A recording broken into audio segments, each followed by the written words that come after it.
Assalamualaikum warahmatullahi wabarakatuh. Kembali lagi di Santinda Channel. Video kali ini masih berkaitan dengan perjalanan umroh Ramadan tahun lalu, di mana dalam video sebelumnya aku udah infokan bahwa ada beberapa video yang udah ada di draft tapi kelupaan diedit dan diupload di channel YouTube ini. Dan video ini juga ternyata aku lupa nyalain mic-nya. Jadi aku tambahkan saja voice over.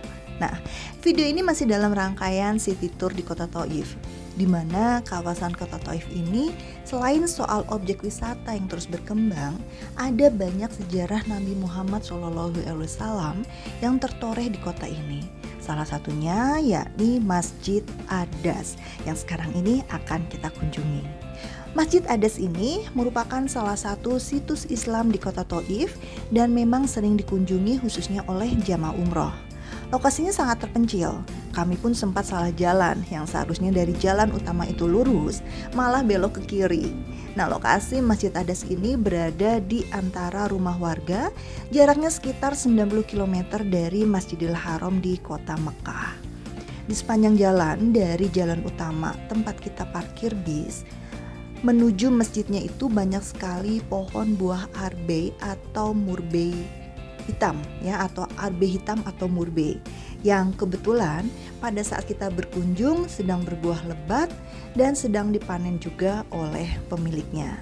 Mungkin bisa terlihat di video ada warna-warna hitam bergelantungan di pohon. Itulah buah arbe hitam atau murbenya. Di luar masjid juga ada pedagang yang menjual buah arbe ini yang sepertinya juga masih merupakan masyarakat sekitar.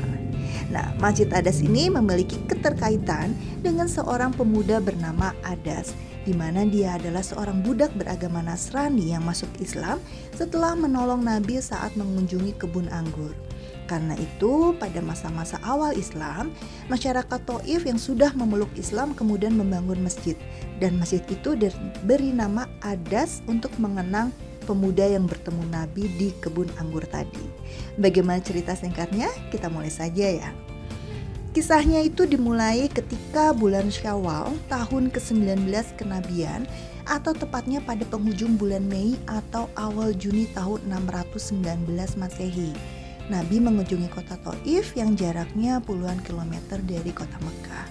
Beliau datang dan pergi ke sana dengan berjalan kaki didampingi oleh anak angkat beliau yaitu Zaid bin Harithah. Untuk diketahui, Thaif adalah sebuah dataran tinggi yang sejuk. Untuk ke Thaif dari Mekah dilalui dengan jalan menanjak. Setiap melewati suatu kabilah, beliau mengajak mereka untuk memeluk Islam. Namun tak satu kabilah pun yang meresponnya. Tatkala di Thaif, beliau mendatangi 3 orang bersaudara yang merupakan para pemuka kabilah Thaqif. Mereka masing-masing bernama Yal'il, Mas'ud, dan Habib.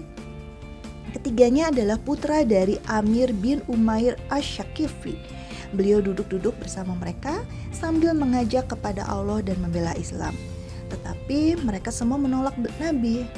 Nabi tinggal di tengah penduduk Thaif selama 10 hari. Selama masa itu dia tidak menyia-nyiakan kesempatan untuk bertemu dan berbicara dengan para pemuka mereka. Tetapi selama itu pula penolakan demi penolakan yang Nabi dapatkan. Bahkan mereka membiarkan Nabi menjadi bulan-bulanan orang tak bermoral di kalangan mereka.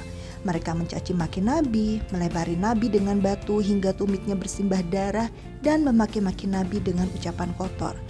Zaid bin Harithah yang bersama beliau menjadikan dirinya sebagai perisai untuk melindungi diri Nabi. Tindakan ini mengakibatkan kepalanya mengalami luka-luka. Sementara itu, orang-orang Thaif terus saja melempari Nabi dan Zaid. Akhirnya keduanya terpaksa harus berlindung di kebun milik Utbah dan Syaibah bin Rabi'ah yang terletak 3 mil dari kota Thaif. Nabi kemudian menghampiri sebuah pohon anggur lalu duduk-duduk di bawah naungannya menghadap ke kebun. Setelah duduk dan merasa tenang kembali, beliau berdoa dengan doa mahsyur. Doa yang menggambarkan betapa hati beliau dipenuhi rasa getir dan sedih terhadap sikap keras yang dialaminya. Nabi pun mengadu kepada Allah. Menyaksikan hal tersebut, rasa belah kasih Utbah dan Syaibah bin Rabi'ah tergerak. sehingga mereka memanggil seorang budak milik mereka yang beragama Nasrani bernama Adas, seraya berkata kepadanya, "Ambillah setangkai anggur ini dan antarkan kepada orang tersebut." Tatkala Adas menaruhnya di hadapan Nabi, beliau mengulurkan tangannya untuk mengambilnya dengan membaca Bismillah lalu memakannya. Adas berkata, "Sesungguhnya ucapan ini tidak biasa diucapkan oleh penduduk negeri ini." Lantas Nabi bertanya kepada Adas, "Kamu berasal dari negeri mana dan apa agamamu?" Adas menjawab, "Aku seorang Nasrani dari penduduk Ninawa." Nabi berkata lagi, "Dari negeri seorang pria syoleh bernama Yunus bin Matta?" Adas berkata, "Apa yang kamu ketahui tentang Yunus bin Matta?" Nabi menjawab, "Dia adalah saudaraku, dia seorang nabi, demikian pula dengan diriku." Adas langsung merengkuh kepala Nabi, kedua tangan dan kedua kaki Nabi pun diciuminya. Setelah berdialog itu, Adas kemudian menyatakan memeluk agama baru yang dibawa Nabi Muhammad, yaitu Islam.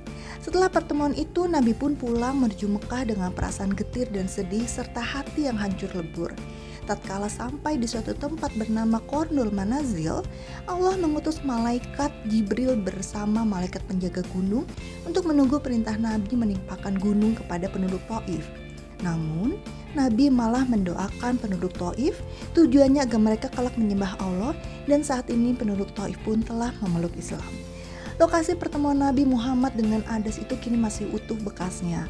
Masyarakat menandai lokasi itu dengan membangun masjid yang dikenal dengan nama Masjid Adas, berada di tengah kebun anggur yang berhimpitan dengan rumah-rumah penduduk.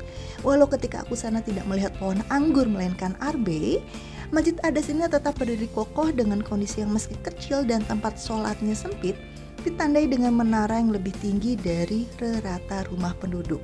Posisinya tidak jauh dari Wadi Matsna maksudnya, tempat Nabi Muhammad dilempari batu oleh penduduk Bani Sakif ya. Nah, tak ada yang istimewa dengan Masjid Adas ini kecuali menyiratkan jejak perjuangan Nabi Muhammad SAW kala membawa misi agama baru bagi Jazirah Arab, yaitu Islam. Berbeda dengan masjid-masjid di Madinah dan Mekah yang sangat familiar bagi jemaah Indonesia, jejak Nabi di Taif tak banyak diketahui. Dan untuk sejarah tentang Masjid Kantara yang berada di seberang jalan lokasi Masjid Adas dan menjadi latar berfotonya jamaah umroh tadi, bisa di-googling sendiri karena aku tidak melihat secara dekat dan terlihat seperti dikunci dari luarnya. Entah apakah masih dipergunakan atau tidak, yang jelas masih terlihat berdiri kokoh juga. Sekarang kami akan melanjutkan perjalanan menyusuri jalan di kota Taif yang asri dan bersih ini. Dan terus ikuti videonya ya. Terima kasih yang sudah menonton sampai akhir. Assalamualaikum warahmatullahi wabarakatuh.